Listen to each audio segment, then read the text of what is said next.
여기는 서울의 한 대형 백화점. 쇼핑을 하기 위해 방문한 CNN 특파원 에릭 존슨. 한국 부임 초기라 아직 이 나라의 문화를 완전히 이해하지 못한 그는 에스컬레이터에 올라탄 순간 작은 의문을 품게 됩니다. 다들 왜 오른쪽에만 서 있는 거지? 모든 사람들이 자연스럽게 한쪽으로 줄을 맞춰 서 있었고 반대쪽은 텅 비어 있었습니다. 그가 어리둥절해하며 주변을 살피는 순간 뒤에서 빠른 발걸음 소리가 들립니다. 실례합니다. 사람들이 순식간에 길을 터주고 한 남성이 빠르게 계단을 뛰어 올라갑니다. 이 모습이 낯설게 느껴졌습니다. 굳이 저렇게까지 서두를 필요가 있을까? 그에게는 아직 이 문화가 익숙하지 않았고 모든 것이 너무 빠르게 돌아가는 듯했습니다. 하지만 놀랍게도 몇 개월 후 그의 생각은 완전히 바뀌었습니다. 이제 그는 에스컬레이터를 탈 때 스스로 오른쪽에 서고 엘리베이터에서는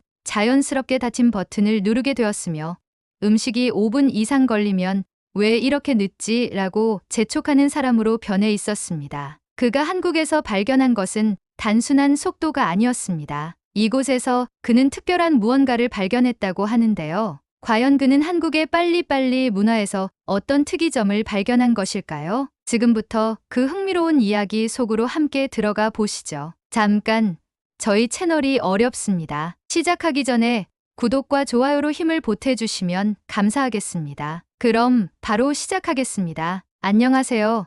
저는 CNN 특파원 에릭 존슨입니다. 미국 CNN에서 기자 생활을 한 지 12년이 넘었고 전 세계의 여러 나라를 취재해 왔습니다. 하지만 솔직히 한국 발령을 받았을 때는 걱정이 앞섰습니다. 한국에 대해 아는 것이라고는 K-팝과 삼성, 그리고 북한 문제 정도였고 한국어도 전혀 몰랐습니다. 1년 동안 한국에서 잘 적응할 수 있을까라는 생각이 들었고 얼마나 특별한 나라일지 의문이었습니다. 그런데 한국에 도착한 첫날 저는 곧바로 이 나라가 단순한 빠른 성장의 나라가 아니라 정말 속도의 나라라는 것을 깨닫게 되었습니다. 인천국제공항에 도착했을 때부터 예상과 전혀 다른 경험을 했습니다. 미국 공항에서는 입국 심사를 받기까지 기본 30에서 40분은 걸리지만 한국에서는 단 15초 만에 끝났습니다. 여권을 넘기고 얼굴을 들고 도장을 받고 끝.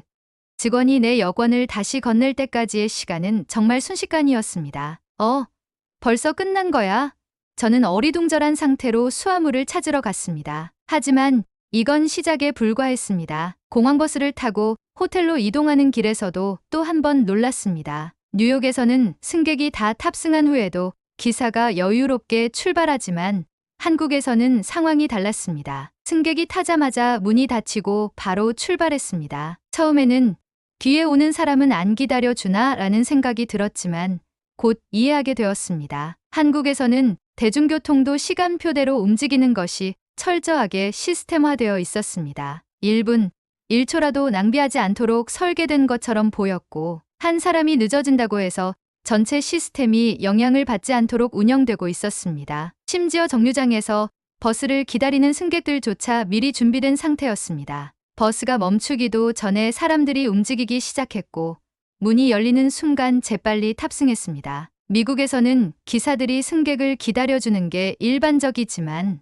한국에서는 버스도 지하철도 정해진 시간에 맞춰 움직였습니다. 마치 거대한 시계 톱니바퀴처럼 말이죠. 호텔 엘리베이터에서도 비슷한 장면이 펼쳐졌습니다. 엘리베이터를 타자마자 사람들은 닫힌 버튼을 연타하고 있었습니다. 미국에서는 닫힌 버튼을 눌러도 실제로 작동하지 않는 경우가 많고 사람들이 굳이 누르지 않는 경우가 많습니다. 하지만 한국에서는 마치 버튼을 누르지 않으면 손해라도 되는 듯한 분위기였습니다. 단 몇 초라도 아끼려는 모습이 인상적이었습니다. 식당에서도 마찬가지였습니다. 서울의 유명한 음식점을 방문했을 때 저는 비빔밥을 주문했습니다. 그리고 단 2분 만에 음식이 나왔습니다. 이렇게 빨리 나오면 미리 만들어둔 음식이 아닌가 라는 생각이 들 정도였습니다. 미국에서는 식당에서 음식을 주문하면 최소 10에서 15분은 걸리는데 한국에서는 주문 즉시 주방이 돌아가기 시작하는 듯했습니다. 더 놀라운 것은 식사 속도였습니다. 직장인들은 점심시간이 되자마자 몰려와서 10에서 15분 만에 식사를 끝내고 자리를 떠났습니다. 미국에서는 점심을 먹으며 대화를 나누고 커피까지 마시는 게 일반적이지만 한국에서는 빨리 먹고 빨리 나가는 것이 하나의 규칙처럼 보였습니다. 처음에는 단순한 성격 차이인가 싶었지만 점점 한국 사회 전체가 이처럼 효율적으로 움직이고 있다는 생각이 들었습니다. 식당뿐만이 아니었습니다. 길거리를 걸을 때도 한국인들은 빠른 걸음으로 이동하고 있었습니다. 뉴욕에서도 사람들이 바쁘게 걸어 다니지만 한국에서는 그것과는 차원이 달랐습니다. 지하철을 타러 가는 사람들은 거의 뛰다시피 이동했고 지하철 문이 닫히기 직전에 타려는 사람들은 믿을 수 없을 정도의 스피드로 뛰어들었습니다. 신호등이 바뀌기를 기다리는 시간조차도 한국인들에게는 낭비처럼 보였습니다. 택배 배송도 저를 놀라게 한 요소 중 하나였습니다. 노트북 충전기가 고장나서 온라인으로 주문을 했는데 배송 옵션을 보고 깜짝 놀랐습니다. 오늘 도착이라는 선택지가 있었기 때문입니다. 미국에서는 프라임 멤버십을 가입해도 최소 이틀은 걸리지만 한국에서는 몇 시간 만에 배달이 가능하다는 것이 믿기지 않았습니다. 의심스러웠지만 정말로 주문 후 4시간 만에 택배가 도착했습니다. 그때 깨달았습니다. 한국에서는 단순히 서비스가 빠른 것이 아니라 빠름이 기본값이라는 사실을요. 처음 한국에 도착했을 때 저는 빨리빨리 문화가 단순히 성격이 급한 데서 비롯된 줄 알았습니다. 하지만 점점 한국에서 생활할수록 이것이 단순한 개인 성향이 아니라 한국 사회 전체가 하나의 거대한 기계처럼 움직이는 구조라는 것을 알게 되었습니다. 그리고 이 속도 문화가 어디에서 비롯된 것인지 궁금해졌습니다. 한국인들은 왜 이렇게 빨리 움직일까? 단순한 성향의 문제가 아니라면 어떤 배경이 있었기에 이런 문화가 자리 잡게 되었을까? 한국에서 생활한 지 한 달이 지나면서 저는 빨리빨리 문화가 단순한 생활 습관이 아니라는 걸 점점 더 실감하게 되었습니다. 처음에는 단순히 한국 사람들은 왜 이렇게 급할까 하는 의문이었지만 점점 한국 사회 전체를 지배하는 보이지 않는 원칙처럼 느껴지기 시작했습니다. 대중교통, 음식, 행정 서비스, 택배까지 모든 것이 빠르고 효율적으로 운영되고 있었고 심지어 사람들의 사고방식과 의사결정 과정까지도 속도에 맞춰져 있었습니다. 그런데 이쯤에서 궁금증이 생겼습니다. 이 문화는 언제부터 시작된 걸까?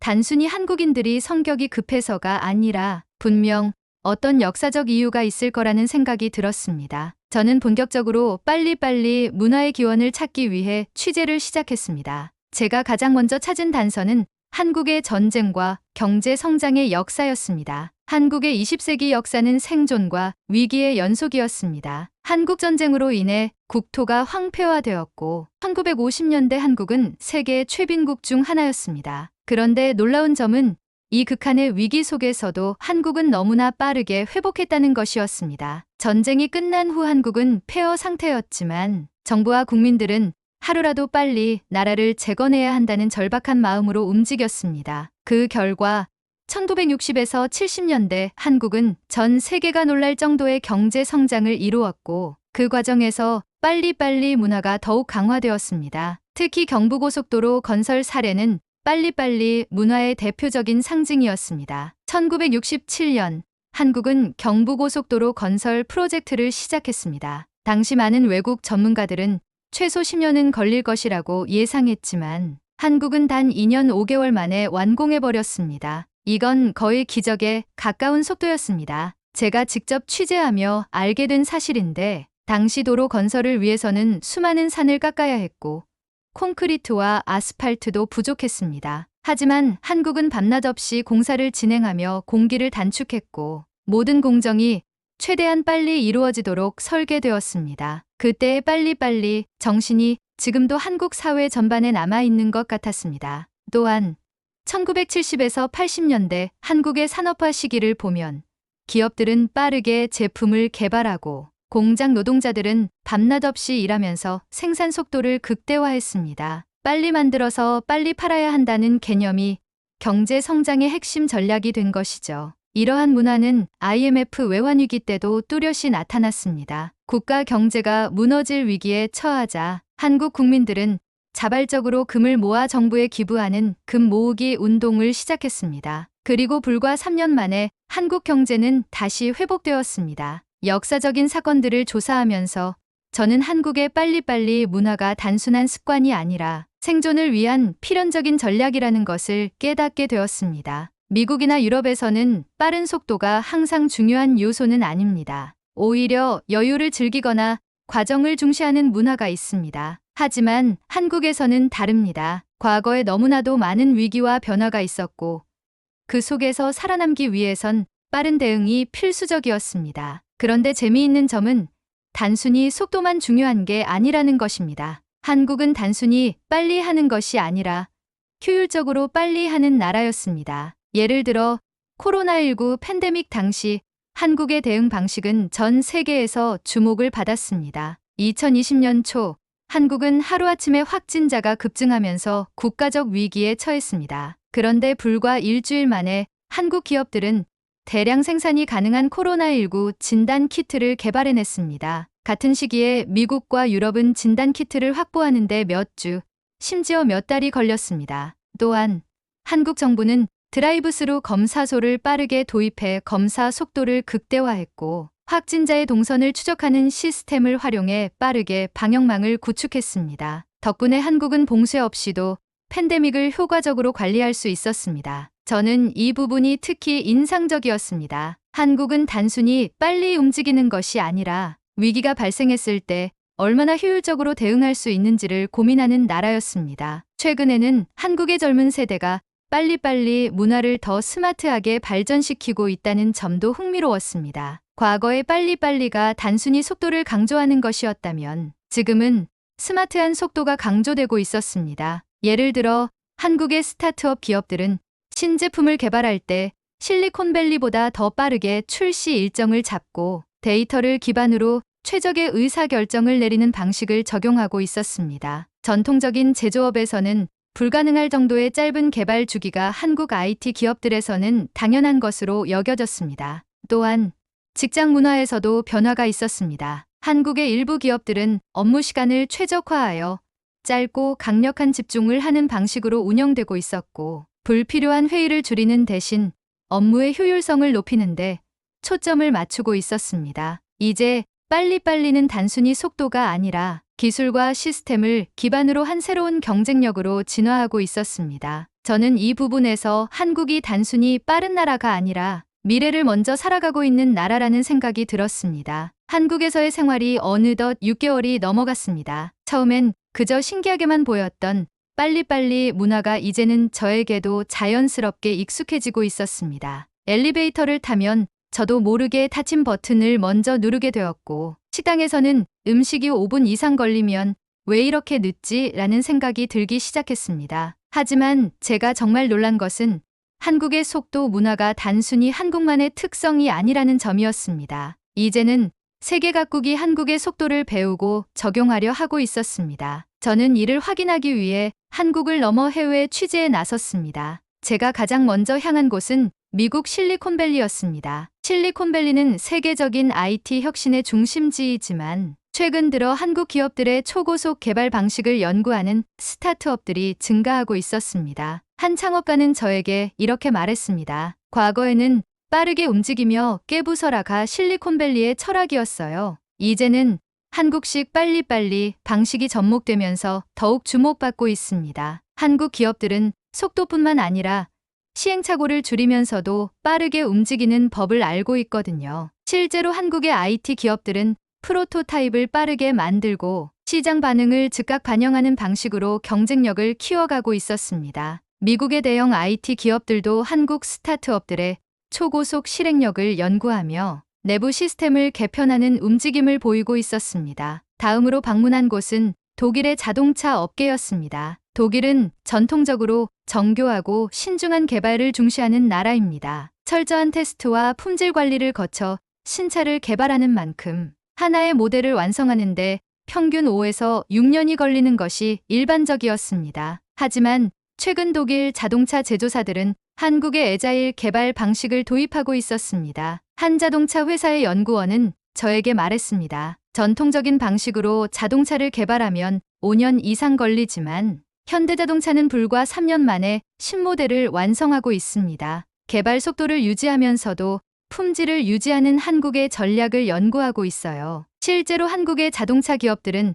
전통적인 제조 방식에서 벗어나 시장의 변화를 빠르게 반영하며 전기차와 수소차 개발에 속도를 내고 있었습니다. 중국에서도 한국의 속도 문화가 영향을 미치고 있었습니다. 중국의 미디어 산업은 과거에는 미국 할리우드의 제작 시스템을 참고했지만 최근 들어 한국의 콘텐츠 제작 방식을 적극적으로 도입하고 있었습니다. 중국의 한 방송 제작자는 이렇게 말했습니다. 할리우드 스타일로 영화를 제작하면 기획부터 개봉까지 2에서 3년이 걸립니다. 하지만 한국에서는 같은 규모의 작품도 6개월 안에 완성되더군요. 우리는 이제 한국식 제작 방식을 배우고 있습니다. 실제로 한국의 드라마와 K 콘텐츠는 빠른 제작 속도와 유연한 기획 방식 덕분에 전 세계적인 경쟁력을 갖추게 되었습니다. 유럽에서는 한국의 디지털 행정 시스템이 벤치마킹되고 있었습니다. 특히 영국의 국가보건서비스는 한국의 디지털 헬스케어 시스템을 연구하고 있었습니다. 한국은 병원 예약부터 진료,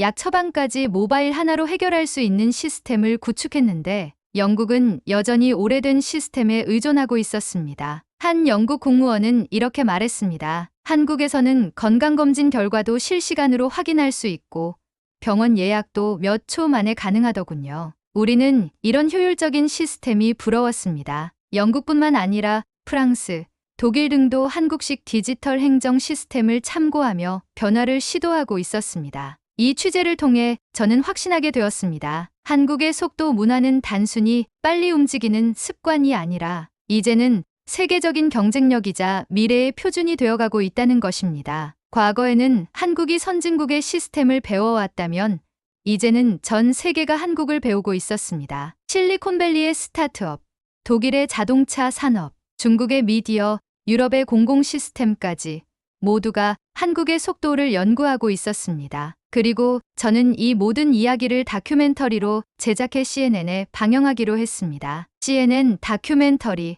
한국의 속도가 방영된 후 예상보다 훨씬 뜨거운 반응이 쏟아졌습니다. 미국과 유럽의 시청자들은 한국의 속도 문화의 놀라움을 감추지 못했습니다. 이런 나라가 존재했다니 믿을 수 없다.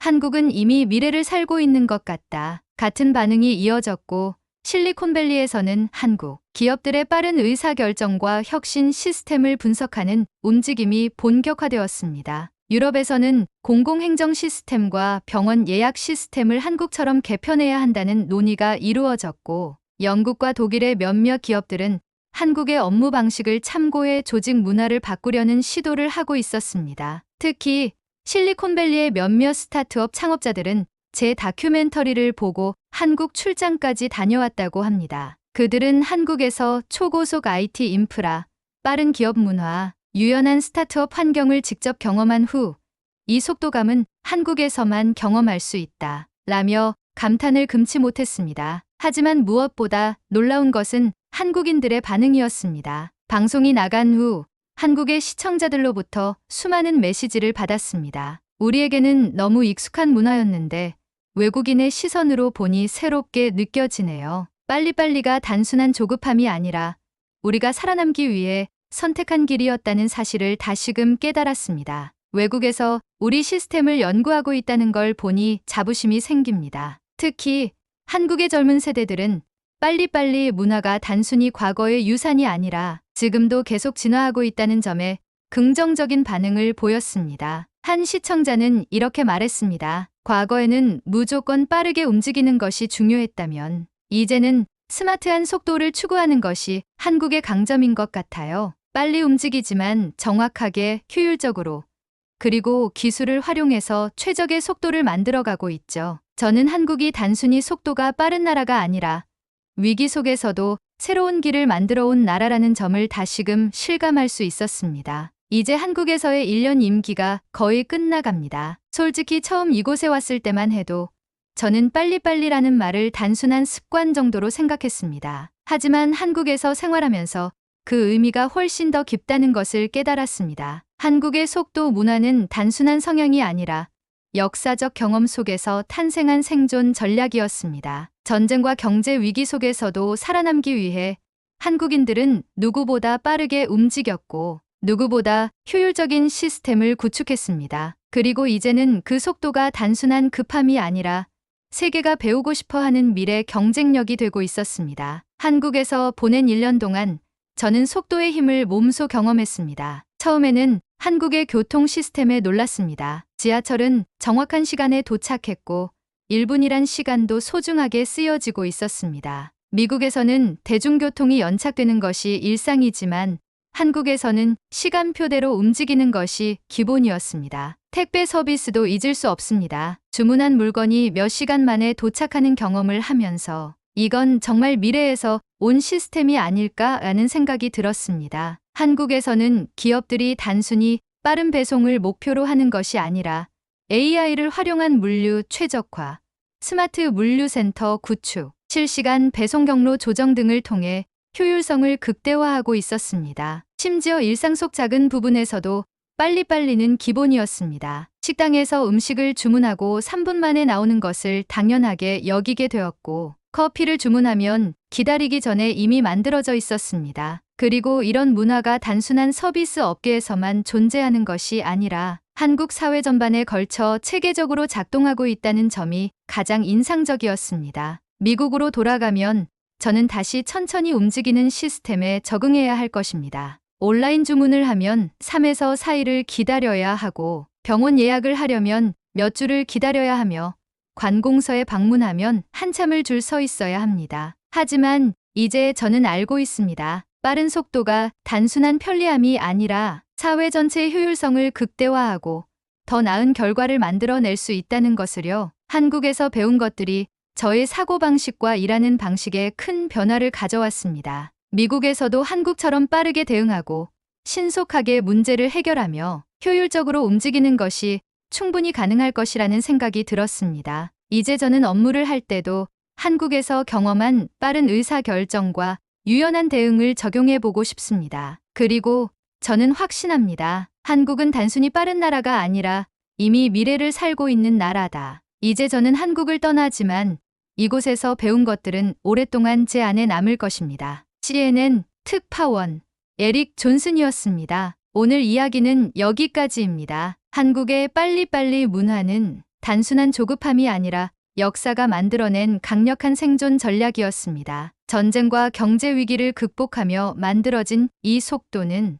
이제 한국을 넘어 전 세계가 주목하는 경쟁력이 되고 있습니다. CNN 특파원 에릭 존슨이 경험한 한국에서의 1년, 그리고 그가 직접 목격한 속도의 힘. 이제 우리는 단순히 빠른 나라가 아니라 미래를 먼저 살아가는 대한민국을 보고 있는지도 모르겠습니다. 여러분은 어떻게 생각하시나요? 한국의 속도 문화, 그리고 그것이 만들어갈 미래에 대한 여러분의 생각을 댓글로 남겨주세요. 영상이 흥미로웠다면 좋아요와 구독 잊지 마시고 다음 이야기에서 또 만나 뵙겠습니다.